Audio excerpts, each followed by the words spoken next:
Oke, Assalamualaikum warahmatullahi wabarakatuh. Halo teman-teman semua. Nama aku Alvinda Khairunisa sebagai Ketua Eskul Fotografi di SMA Saraswati. Nah, di sini aku ingin mempresentasikan kepada teman-teman semua bagaimana kita merawat kamera agar kamera kita memiliki umur yang panjang. Kenapa sih kita harus merawat kamera? Perawatan kamera itu bukan hanya tentang menjaga kebersihan, tetapi juga investasi yang sangat penting karena dengan perawatan yang baik, kita dapat memperpanjang umur pakai kamera dan memastikan kualitas gambar tetap optimal maksimal. Nah, di sini kan teman-teman ini sebagai anggota fotografi yang mana memaksa teman-teman untuk menggunakan kamera ya teman-teman.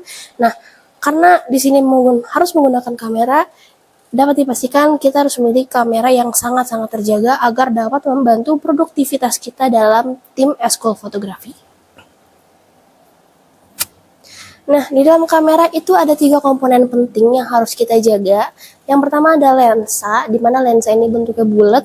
Dia ini sebagai kepala atau corong si kamera untuk mengambil gambar. Kalau misalnya kamera ini tidak memiliki lensa, dapat dipastikan kamera ini tidak dapat mengambil gambar apapun. Nah, yang selanjutnya ada sensor. Sensor itu bentuknya seperti cermin, ada di dalam bodi kamera. Nah, sensor ini juga sama seperti lensa, dia untuk mengambil gambar, tapi sensor ini sifatnya sangat sensitif. Jadi kalau misalnya sensornya ini rusak, dapat dipastikan juga kamera itu tidak dapat mengambil gambar apapun. Nah, yang terakhir ada bodi kamera. Di dalam bodi kamera ini banyak sekali tombol-tombol seperti tombol menu, tombol preview, tombol shutter, ada flash juga, ada tempat baterai juga. Jadi bodi kamera ini sama pentingnya seperti sensor dan juga lensa. Nah, bagaimana sih cara kita merawat si lensa agar terjaga? Nah, yang pertama ada membersihkan lensa itu menggunakan kain microfiber. Kain microfiber ini kain yang kalau biasanya suka dipakai untuk mengelap kacamata dan biasanya dapat dari optik. Nah, itu adalah kain microfiber. Kain microfiber ini bisa digunakan untuk membersihkan lensa karena kain microfiber ini sifatnya halus dan juga lembut. Jadi kemungkinan besar tidak dapat melecetkan atau merusak si lensa ini. Jangan menggunakan lensa ini dengan tisu ya teman-teman, karena tisu itu dia teksturnya kasar dan dia dapat meninggalkan residu. Karena kasar dia bisa membuat lensa ini jadi lecet, apalagi di bagian cerminnya. Yang selanjutnya ada tutup lensa. Tutup lensa ini dapat kita gunakan ketika kamera atau lensa ini tidak kita gunakan. Jadi si lensa ini terhindar dari debu-debu ataupun lecet-lecet yang tidak kita inginkan ketika si kamera ini atau si lensa ini tidak digunakan. Yang terakhir ada filter lensa. Filter lensa ini kalau di HP itu seperti screen protector. Jadi ketika kamera ini tidak sengaja terbentur, yang terbentur duluan adalah si filter lensa. Jadi baik dari kaca ataupun ujung si lensa ini itu dapat terjaga. Yang selanjutnya ada bagaimana cara kita merawat sensor.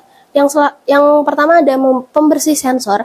Pembersih sensor ini bentuknya seperti sapu atau serokan air kalau teman-teman tahu. Nah, itu kita bisa menggunakan si pembersih sensor ini dengan mengelap kaca atau si sensornya ini. Tapi harus sangat hati-hati, karena kalau misalnya tidak hati-hati ya bisa rusak. Jadi kalau misalnya teman-teman tidak pede atau tidak berani atau tidak berpengalaman, kita bisa menyerahkan kepada ahlinya untuk membersihkan sensor kita. Yang selanjutnya ada hindari debu. Mungkin di sini teman-teman ada yang suka gonta-ganti lensa. Ketika gonta-ganti lensa itu diusahakan untuk tidak membuka atau mengganti lensa itu di tempat yang terbuka, contohnya di pinggir jalan, karena pinggir jalan itu kan penuh polusi. Nah, itu sangat bahaya ketika debu masuk ke sensor. Jadi diusahakan ketika teman-teman ingin mengganti lensa, diusahakan di tempat tertutup ataupun nggak ada tempat tertutup, ditutupi dengan kain atau apapun, setidaknya tidak terbuka. Yang terakhir ada tutup sensor seperti lensa, dia dapat ditutup bodinya itu ketika antara bodi kamera dan lensa ini terpisah. Jadi menghindari hal-hal yang tidak diinginkan seperti kemasukan binatang atau kemasukan debu atau lecet. Nah, yang selanjutnya ada bodi kamera. Kita dapat menjaga bodi kamera ini dengan menggunakan casing. Seperti HP, kamera juga memiliki casing. Casing ini biasanya bahannya itu dari silikon mengikuti body kameranya ini, tapi jangan terlena ya teman-teman. Kan udah pakai casing, jadi yaudah nggak apa-apa dipentokin sana sini. Jadi casing ini sifatnya hanya untuk menjaga sedikit. Jadi kalaupun ada benturan itu tetap dijaga, ataupun jangan dijatuhin juga karena pasti akan rusak juga walaupun udah pakai casing. Yang selanjutnya ada menghindari sinar matahari langsung. Mungkin di sini ada teman-teman yang suka memakai kamera di outdoor. Itu kalau bisa si body kameranya ini jangan sampai terkena matahari langsung. Jadi kalau misalnya lagi di outdoor, itu sebisa mungkin dipayungi atau ditutupi. Karena matahari itu kan sangat berbahaya ya. Kalau misalnya body kamera ini terkena sinar matahari langsung, itu bisa menjadikan kamera ini overheat. Nah, kalau sudah overheat, itu dapat mengganggu stabilitas si mesin kameranya ini dan akan mengganggu kinerja. Yang selanjutnya ada dry box. Dry box ini fungsinya untuk menjaga kamera, lensa, sensor itu agar tidak lembab. Karena kalau misalnya komponen kamera termasuk body itu lembab, itu pasti akan memunculkan namanya jamur. Nah, jamur itu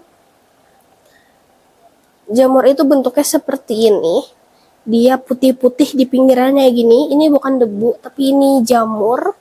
Nah, ketika si body ini memiliki jamur ataupun sensor ataupun lensa ini memiliki jamur, itu akan menghasilkan foto yang seperti ini, buram, ngeblur. Tapi ngeblurnya ini bukan ngeblur bagus, ngeblurnya ini kayak ngeblur basah kayak gitu.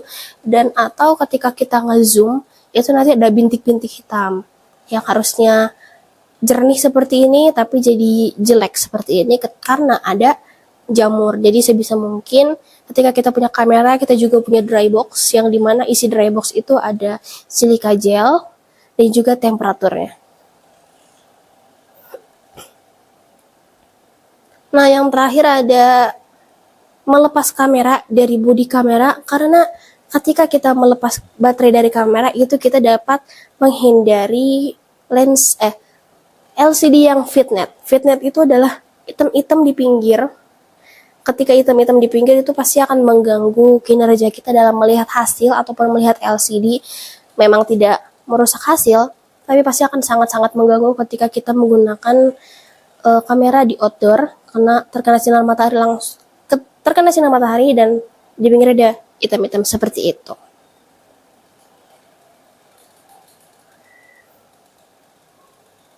Oke, jadi sekian yang bisa saya sampaikan. Mungkin ada pertanyaan dari teman-teman semua tentang bagaimana cara merawat kamera yang baik dan benar. Silakan bertanya.